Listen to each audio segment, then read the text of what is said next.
পৃথিবীর 18 এই বাংলাদেশের 18 কোটি মুসলমানের হৃদয় লাথি মেরেছে, কথা ঠিক কিনা?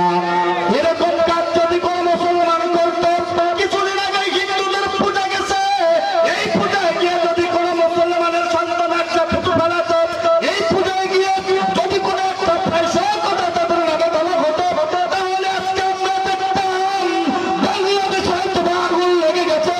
কিন্তু আমরা তীব্র কণ্ঠে বলতে চাই, এই কোরআন আমাদের বুকে যদি ধারণ না থাকে, এই কোরআনকে আমরা ভালোবাসি, এই কোরআনের জন্য জীবন দিতে পারি, পারি কি পারি না? যেই ব্যক্তি এই কোরআনকে অবমাননা করেছে তাকে পাগল বলে আখ্যায়িত করা হয়েছে। ও খুলনার মুসলমান, সে তো পাগল নয়, ইচ্ছা করে এবার এই কোরআনকে অবমাননা করেছে। এখন আমরা যদি তাকে কোনো কিছু বলতে চাই, তখনই আমাদেরকে বলা হবে এরা জঙ্গি। কথা বলে কোরআন যখন অবমাননা করলো, প্রশাসনিক ভাবে কোনো কিছু করা হয় নাই, কোনো কিছুই করা হলো না, বরং বলা হলো যে এই কাজটা করেছে সে হলো পাগল। আসলে পাগলে এইসব কাজ করতে পারে না, বর্তমানের সারা কথা কোন ঠিক কিনা?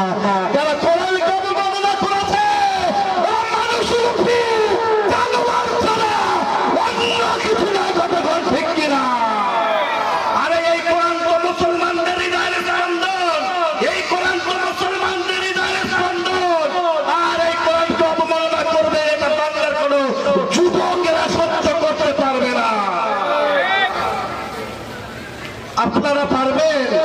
আমরা তীব্র নিন্দা জানাই, এর সঠিক বিচার আমরা চাই, কথা কোন ঠিক কিনা?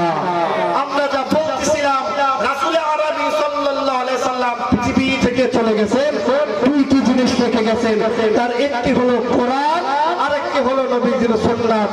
বলেন তো কি করে রেখে গেছে? একটি হলো কোরআন, আরেকটি হলো নবীজির সুন্নাত। কোরআন অবশ্যই আমাদের জীবনে বাস্তবায়িত করতে হবে এবং রাসূল সাল্লাল্লাহু আলাইহি সাল্লামের যে আদর্শ রয়েছে, এই আদর্শগুলো অবশ্যই আমাদেরকে বাস্তবায়ন করতে হবে। রাসূলের এই আদর্শ বাস্তবায়ন করতে গিয়ে যদি জীবন চলে যায়, রাসূলের এই আদর্শ বাস্তবায়ন করতে গিয়ে যদি আপনাকে জেল খাটতে হয়, ফাঁসির কাছে দাঁড়াতে হয়, তাহলে কে কে দাঁড়াতে পারবেন? একটু দুই হাত দেখতে চাই। নারায়ে তাকবীর, নারায়ে তাকবীর। আমার মনের ঘরেতে রেখেছি যারে, ও জাহানের বাদশা নবী কামলিওয়ালা রে, ও জাহানের বাদশা নবী কামলিওয়ালা রে। আমার দয়ার নবী রে, আমার মায়ার নবী রে, আমার দয়ার নবী রে, আমার মায়ার নবী রে, ও জাহানের বাদশা নবী কামলিওয়ালা রে। সবাই গো জাহানের বাদশা নবী কামলিওয়ালা রে, আমার দয়ার নবী রে, আমার মায়ার নবী রে, ও জাহানের বাদশা নবী কামলিওয়ালা রে, ও জাহানের বাদশা নবী কামলিওয়ালা রে। আদি পিতা আদম যখন মুসিবতে পড়ে, মোদের নবীর সিহরাতে আল্লাহ কবুল করে, ঠিক কিনা? আদি পিতা আদম যখন মুসিবতে পড়ে, মোদের নবীর সিহরাতে আল্লাহ কবুল করে।